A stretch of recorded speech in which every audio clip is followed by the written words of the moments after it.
Random House Audio presents No Man's Man, a dramatization of the short story by Louis L'Amour.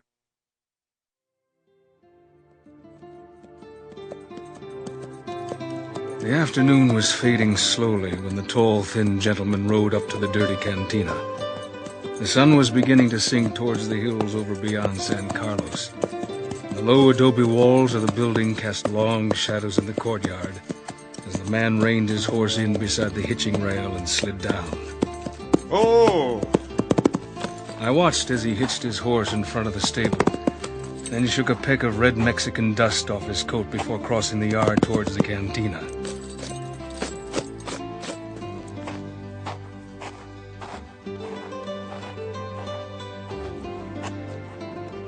He stood for a moment in the low doorway, taking in the scene with a curious eye. A few vaqueros stood at the bar. Buenos dias, senor. Welcome, welcome. The bartender grinned, his black mustache curled back, revealing an impressive row of large white teeth. Come in, come in. The tall man nodded and didn't move. Instead, he continued his inspection of the place. Another group of men sat around a table on the far side of the room, an open bottle on the table in front of them. One of them was holding a guitar. The man's eyes swept on and didn't stop as they passed the corner where I was seated, deep in the shadows, my back to the wall and a gun on the table, and my left hand pouring tequila into a glass. I had chosen the table and the cantina for this very moment. The man smiled at the bartender and stepped into the room. He turned to face me as he spoke. Another bottle of tequila for the table in the corner. Si, senor. I'm coming right up. Slowly, deliberately, he crossed the room to my table. A man with a scholar's face and a quiet eye, but with lines of slender strength. He never so much as glanced at the gun on the table. Well, I told them I wanted a man big enough and strong enough to tackle a grizzly, and they sent me to you. I guess they figured I meant it.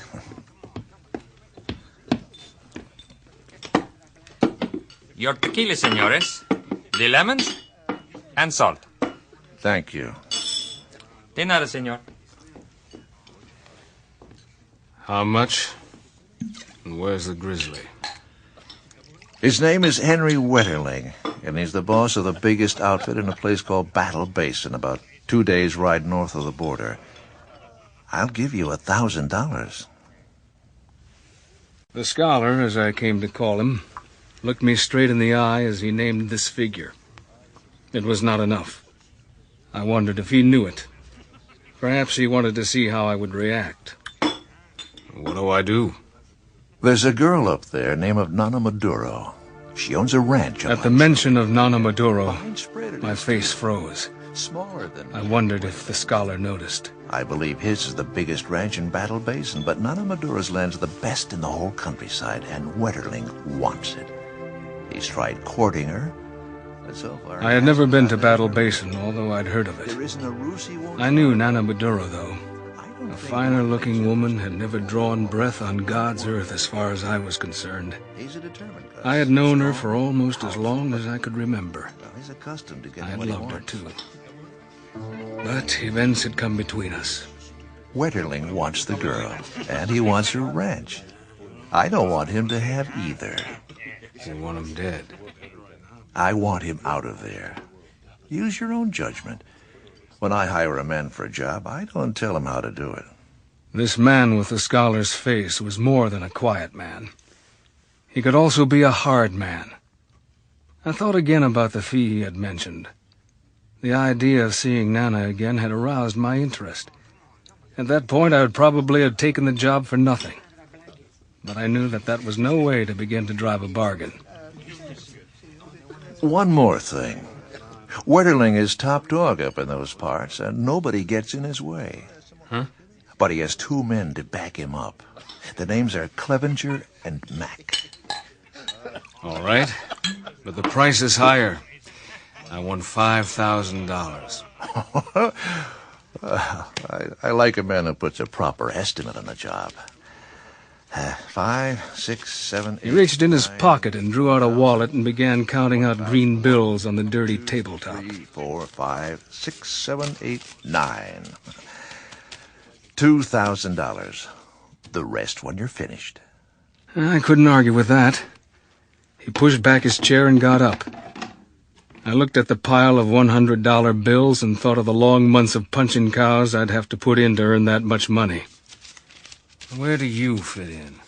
You want the girl, or the ranch, or Wetterling's hide?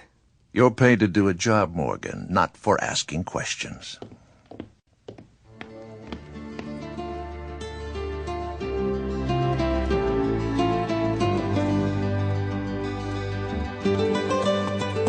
The ride up to Cherry Creek was pleasant, with sunlight on the trail and cloud shadows on the hills for much of the way.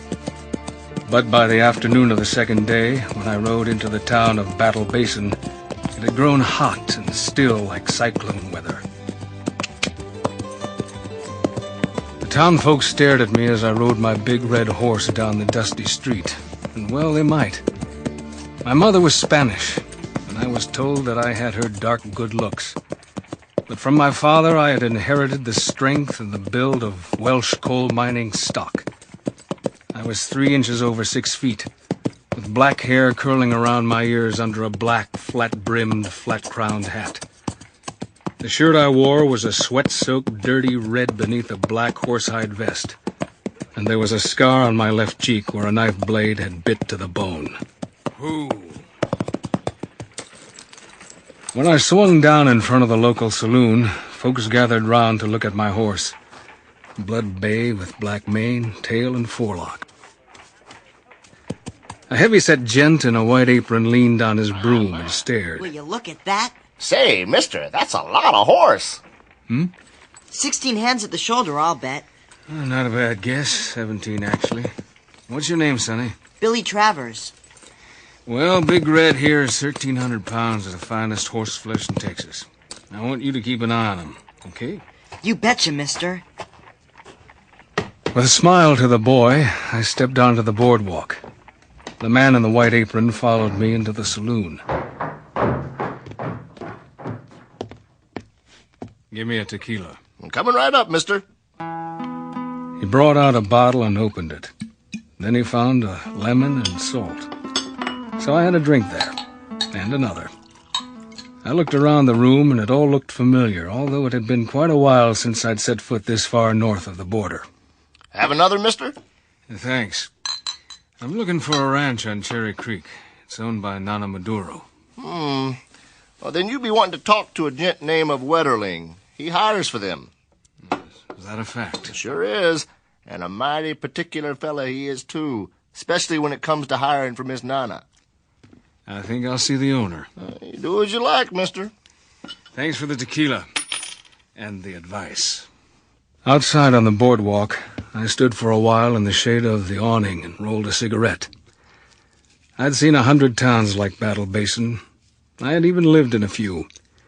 The same dusty main street lined with shops, the same houses. Even the occasional cowhand looked familiar. A woman was coming up the street, walking fast.